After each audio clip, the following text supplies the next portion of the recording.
Assalamualaikum warahmatullahi wabarakatuh. Innal hamdalillah nahmaduhu wa nasta'inuhu wa nastaghfiruh wa na'udzu billahi min shururi anfusina wa min sayyiati a'malina.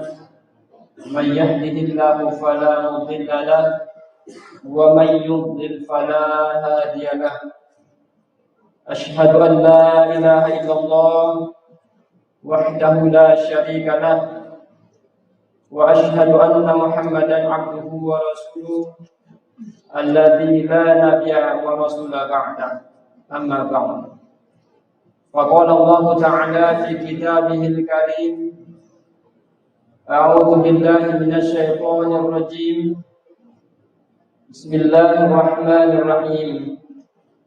Ya ayyuhalladzina amanu kutiba 'alaikumus syiyamu kama kutiba 'alal ladzina min qablikum la'allakum tattaqun. Wa qala Rasulullah sallallahu alaihi wasallam, man shoma ramadhana imanan wa ihtisaban ghufira lahu ma taqaddama min dhanbi. Jamaah salat Isya, tarawih dan witir yang sama-sama mengharapkan ridha Allah Subhanahu wa taala. Kembali kita bersyukur kepada Allah Subhanahu wa taala atas segala limpahan nikmatnya kepada kita. Alhamdulillah sampai pada saat ini kita masih diberikan Allah kesempatan untuk bertemu dengan Ramadan kali ini. Ini adalah karunia Allah, nikmat Allah yang terbesar salah satunya di dalam hidup kita. Kenapa? Karena banyak saudara-saudara kita yang tidak sampai umurnya kepada bulan Ramadan kali ini. Masih banyak saudara-saudara kita yang tidak sempat beribadah pada bulan yang paling mulia ini, bulan yang maghfirah ini. Untuk itu ma'asyiral muslimin rahimakumullah, marilah kita bersungguh-sungguh di dalam melaksanakan ubudiyah ataupun ibadah-ibadah, amalan-amalan di bulan Ramadan ini, karena Allah akan melipat gandakannya, karena Allah akan menghapus dosa-dosa kaum muslimin ketika ia berpuasa Ramadan dan melaksanakan sholat sunnah di malam harinya. Salat serta salam mudah-mudahan tetap tercurahkan kepada baginda Muhammad sallallahu alaihi wasallam. Mudah-mudahan kita termasuk daripada umatnya yang selalu berpegang teguh kepada sunnah-sunnah Rasulullah, kepada Al-Quran dan sunnah Rasulullah, yang selalu menghidupkan sunnahnya, yang terus berpegang teguh sampai hayat kita, sampai kita dipanggil oleh Allah dan masih berpegang teguh dengan Al-Quran dan sunnah Rasulullah. Karena orang-orang yang berpegang teguh dengan Al-Quran ini, maka mereka akan beruntung, mereka akan selamat di dunia dan akhirat. Itu sudah jaminan dari Allah dan Rasulnya. Ma'asyiral muslimin rahimakumullah, pada kesempatan yang mulia ini saya akan menyampaikan satu buah judul tausiah kita, yaitu menjaga kualitas puasa Ramadan kita pada tahun ini. Menjaga kualitas puasa Ramadan. Ma'asyiral muslimin rahimakumullah, puasa Ramadan ini bagaikan seseorang petani ataupun dua orang petani yang sedang menggarap sawahnya, menggarap ladangnya. Kita umpamakan misalnya ada dua orang petani, yang satu orangnya ia menggarap padinya dari awal sampai akhir dengan bersungguh-sungguh. Ia garap dengan bersungguh-sungguh. Ia semprot ia traktor, ia buat pematang, ini panjangnya ataupun lebar yang ia mau tanam itu sekitar 1 hektar, sangat panjang dan lebar. Tentunya ini akan memberikan hasil yang maksimal apabila ia kerjakan dengan sungguh-sungguh. Mulai dari pemilihan bibit dengan sungguh-sungguh, dengan yang paling terbaik. Kemudian ditanam juga dengan yang paling terbaik.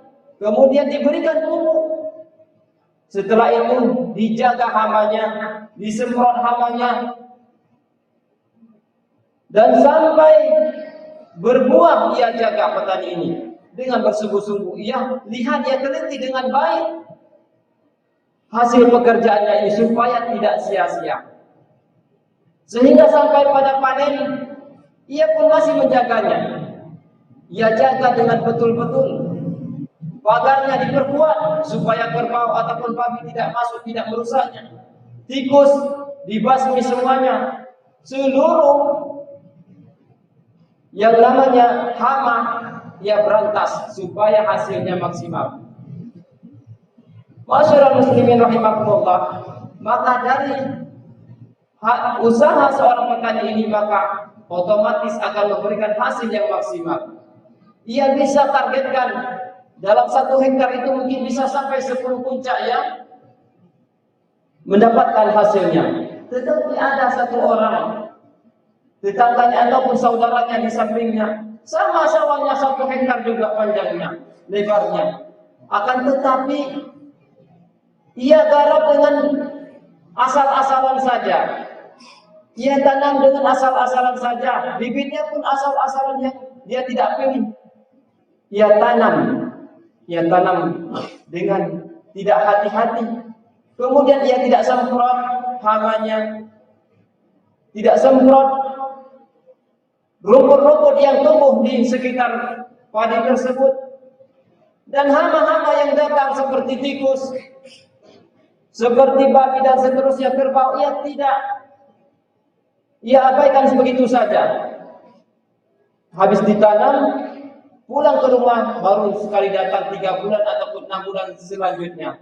Setelah panen, ia dengar dari saudaranya, kita udah panen, ia baru datang ke sana. Bagaimana kira-kira ini Bapak Ibu? Otomatis jawabannya adalah ia belum tentu mendapatkan hasil yang maksimal. Ia tidak akan mendapatkan hasil yang banyak. Bahkan mungkin padinya banyak yang kosong. Sering kita bertani, petani yang di kampung itu banyak kadang-kadang kosong. Bahason kayak malayak-layak main. Ringan-ringan saja padinya.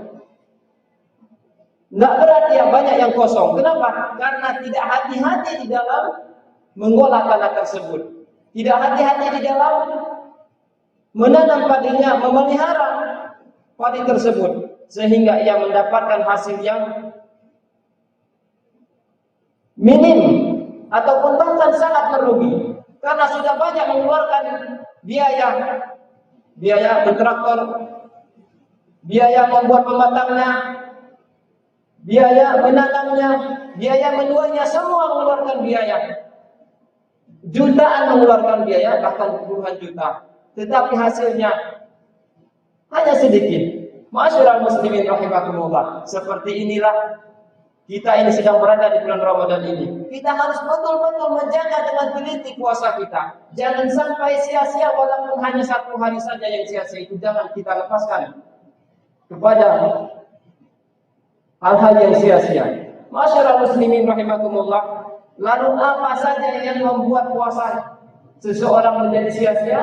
Yang pertama adalah yaitu perkataan dusta ataupun qauluz zur, perkataan dusta. Rasulullah sallallahu alaihi wasallam bersabda, "Man lam yada' qaulaz zur," barang siapa yang tidak meninggalkan perkataan dusta, wal amala bihi, bahkan ia mengamalkan ataupun mengerjakan perbuatan tersebut, falaisa lillahi hajah, maka Allah tidak butuh terhadap apa? Fi an yada'a ta'amahu wa syarabahu, maka Allah tidak akan butuh terhadap yang ia tahan, yaitu haus dan lapar ataupun lapar dan haus.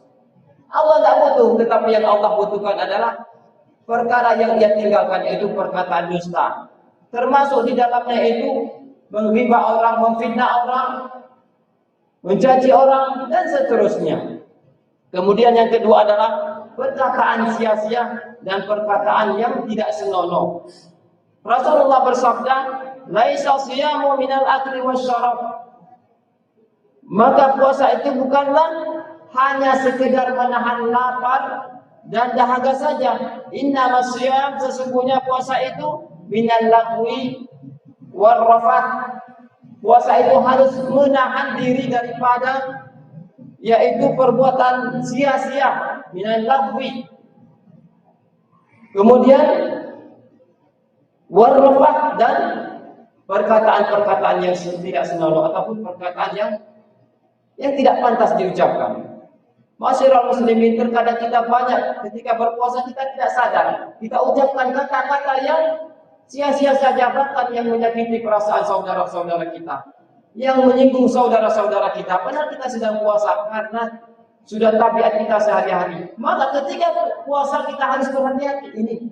Ini saya sedang berpuasa, ini so'imun, kita harus terus sadar, sesungguhnya saya sedang berpuasa. Ini harus saya jauhkan. Percuma saya menahan dari terbit fajar sampai terbenam matahari, tahu-tahu kosong. Tidak ada hasilnya, hanya lapar dan dahaga saja yang saya terima. Untuk itu saya harus hati-hati. Bapak Ibu yang dirahmati Allah, mari kita menjaga puasa kita ini, jangan kita sia-siakan walaupun hanya 1 hari saja. Kemudian yang ketiga adalah yang membuat sia-sia puasa seseorang adalah melakukan berbagai macam maksiat. Pertama adalah kemaksiatan yang ditimbulkan oleh mata. Saat ini banyak kemaksiatan yang digunakan mata ini ditimbulkan mata. Kita keluar, terkadang banyak kaum hawa ataupun ibu-ibu yang tidak memakai hijabnya. Jadi kaum bapak ini ada 3 versi ini. Pertama, melihat. Kedua, dilihat. Ketiga, terlihat. Kalau melihat berarti ada keinginan, ada kesengajaannya. Dilihat apalagi disengaja dan diulanginya, sudah terlihat sekali. Tetapi kalau terlihat dia hanya terbayang, hanya terlintas sekali, kemudian dia palingkan dan tidak ada niat sedikit pun di dalam hatinya. Maka ketika puasa kita kalau melihat sesuatu yang tidak pantas kita lihat, kita harus palingkan, kita tundukkan pandangan kita. Ma'asyiral muslimin rahimakumullah. Begitu juga di dalam sekarang ini gadget luar biasa. Terkadang kita melihat video-video. Awalnya videonya adalah video ceramah, kita lihat dalam puasa itu. Kita terus geser ke atas atau bawah, geser-geser, ternyata sudah bercampur baur di dalamnya. Ketika bercampur baur inilah kita harus selektif. Ketika terlihat, kita langsung jangan lagi diulang lagi. Kita ulang lagi, jangan, kita harus scroll ke bawah lagi ataupun kita tiadakan. Jadi hati-hati menggunakan gadget. Kemudian yang selanjutnya adalah maksiat yang dilakukan lidah ataupun lisan. Lidah kita ini tidak bertulang, hadirin. Kemana saja dia bisa ngomong, kemana saja dia bisa menyakiti perasaan saudara kita, tidak perlu dengan harus berdekatan, tetapi dari jauh saja bisa kita sakiti saudara kita. Lisan ini sangat-sangat menguras, bahkan menghabiskan pahala puasa.